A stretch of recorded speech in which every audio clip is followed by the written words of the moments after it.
शरत ऋतुर पहली सकाळे शुभ्र रेशमीर काशतंडी फूल सबीଙ୍କ हृदय बांटी देउथाए शांति और प्रेमर वार्ता। काशतंडी फूल प्रकृतिर सौंदर्य को द्विगुणित करिथाए। माँ को आगमन रे हल्का पवन हेले धोब फरफर काशतंडी सकाळ सूर्य किरण रे चांदी परी झटकु थाए। ओह केतेबेले मेघ आकाशर उषा बादल सहित ताल देई मथा नई नाची उठे खेली बुलुथाए ए धरणी वृक्ष रे। आपण जानिछथि कि काशतंडी फूलर प्रेम आ भल पाइबा त्यागर कहानी। बहु प्राचीन जुगरे जड़े राजकुमार जंगल शिकार उद्देश्य बुलुवा बेले एक दिव्य सुंदरी अत्यंत गरीब घर झील काशतंडी सहित साक्षात होगा पर उभयों भितर प्रेम हो जाए आ उभय विवाह करने निष्पत्ति नियंती।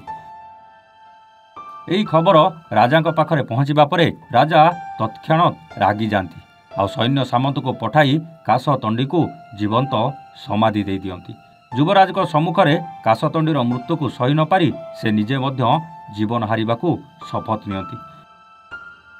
यह शुणी काशतंडी राण देई कहितिला, हे युवराज तुमे काली राज्यर राजा हेबो।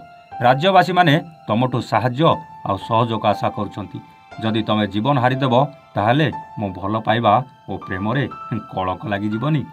आम प्रेमर राण तुमे केबे सेमिति निष्पत्ति नेबा कथा थरे भाबिबो भी नाही।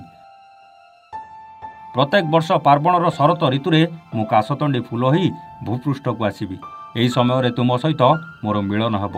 यह कही काशतंडी अदृश्य हो गले।